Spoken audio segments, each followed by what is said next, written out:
भारतीय संविधान की प्रस्तावना और परिचय से ये सेकेंड पार्ट है। पहला पार्ट अपलोड कर दिया गया है। प्रथम प्रश्न है क्या, संपूर्ण प्रभुत्व संपन्न होने का क्या अर्थ है? भारत अपने आंतरिक और बाहरी मामलों में किसी विदेशी दबाव के बिना स्वतंत्र निर्णय लेने में सक्षम है।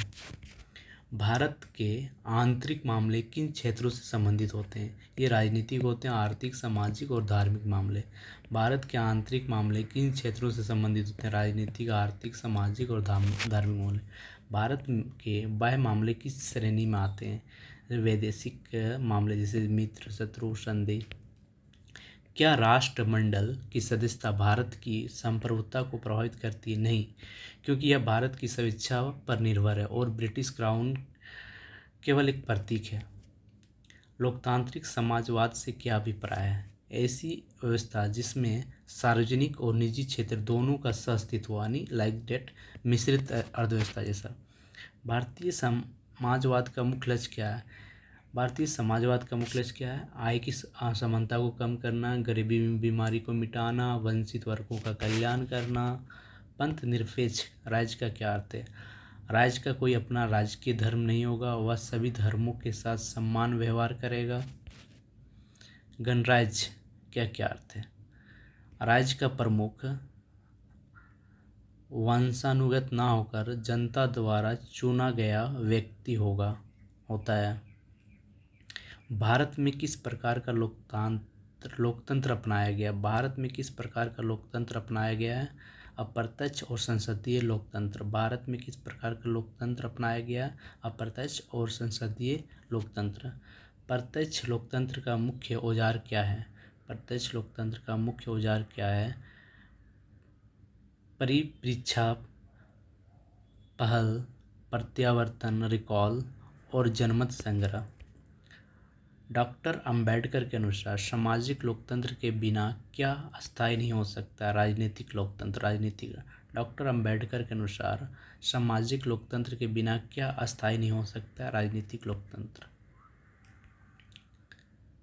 भारतीय संविधान में राजनीतिक संप्रभुता किसमें निहित है?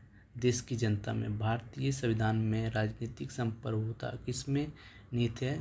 देश की जनता में। मिश्रित अर्थव्यवस्था का लक्ष्य क्या है? लोकतांत्रिक समाजवाद का। वैधानिक सर्वोच्चता का अर्थ क्या है? किसी भी धर्म की ग्रंथ की तुलना में संविधान की सर्वोच्चता को वरीयता देना। भारतीय संविधान में न्याय के आदर्श कहाँ से लिए गए हैं? उत्तर है इसका रूसी क्रांति 1917 में रूसी क्रांति से लिया गया था।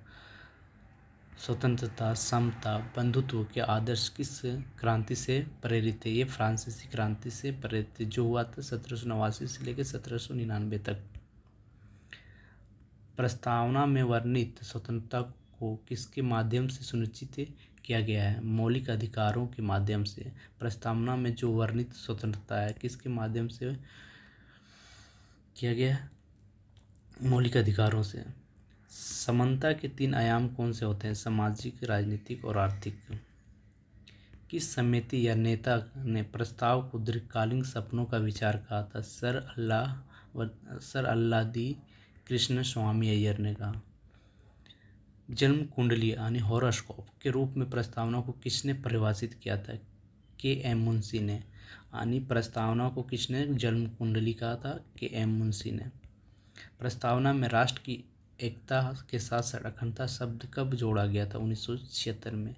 प्रस्तावना में राष्ट्र की एकता के साथ अखंडता शब्द कब जोड़ा गया था? 1976 में। बेरूबारी संघ मामले जो कि 1960 में हुआ था, उच्चतम न्यायालय ने प्रस्तावना के बारे में क्या कहा था? प्रस्तावना संविधान का अंग नहीं है। प्रस्तावना संविधान का अंग नहीं है कि बेरूबारी संघ के मामले में उच्चतम न्यायालय ने कहा था। किस मामले में पहली बार प्रस्तावना को संविधान की मूल आत्मा और अपरिवर्तनीय कहा गया था? गोलकनाथ बनाम पंजाब राज्य 1976 में।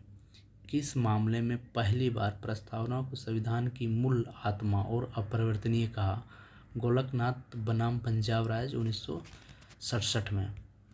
केशवानंद भारती बनाम केरल राज्य जो 1973 में था। मामले का ऐतिहासिक निर्णय क्या था? यानी केशवानंद भारती बनाम केरल राज्य जो 1973 मामले में ऐतिहासिक निर्णय क्या था? प्रस्तावना संविधान का एक अंग है और इसमें संशोधन किया जा सकता है। क्या संसद प्रस्तावना के आधारभूत ढांचे में बदलाव कर सकती है? नहीं, आधारभूत ढांचे संबंधित विषयों पर संशोधन संभव नहीं है। प्रस्तावना गैर न्यायिक है, इसका क्या मतलब है? इसे न्यायालय में चुनौती देकर लागू करवाया नहीं जा सकता है। इसे न्यायालय में चुनौती देकर लागू नहीं करवाया जा सकता है। संविधान की व्याख्या कठिनाई होने पर किसका सहारा लिया जा सकता है? संविधान की व्याख्या में कठिनाई होने पर किसका सहारा लिया जा सकता है? प्रस्तावना की भाषा का। अब तक प्रस्तावना में कितनी बार संशोधन किया गया? अब तक प्रस्तावना में कितनी बार संशोधन किया गया? केवल एक बार 42वें संशोधन 1976 को। 42वें संविधान संशोधन 1976 को केवल एक बार किया गया प्रस्तावना में संशोधन। बम्बई बनाम यूनियन ऑफ इंडिया के मामले में कोर्ट ने क्या धारणा प्रस्तुत किया? ओडिशा संविधान का भाग है। भारतीय संविधान की आत्मा किसे कहा जाता है? भारतीय संविधान की आत्मा किसे कहा जाता है? ओडिशा यानी प्रस्ताव को। प्रस्तावना में आर्थिक स्वतंत्रता का उल्लेख है या नहीं? नहीं, प्रस्तावना में आर्थिक न्याय की बात की गई, ना कि स्वतंत्रता। किस मामले में जस्टिस मधोलकर ने प्रस्तावना पर पुराने निर्णय पर पुनर्विचार करने की बात की? सज्जन सिंह बनाम राजस्थान 1964 में। किस मामले में जस्टिस मधोलकर ने प्रस्तावना पर पुराने निर्णय पर पुनर्विचार करने की बात की थी? सज्जन सिंह बनाम राजस्थान। समाजवाद का कौन सा स्वरूप भारत में प्रचलित है? समाजवाद का कौन सा स्वरूप भारत में प्रचलित है? लोकतांत्रिक समाजवाद का। प्रस्तावना के अनुसार शासन की शक्तियों का केंद्र बिंदु कौन है? भारत की जनता।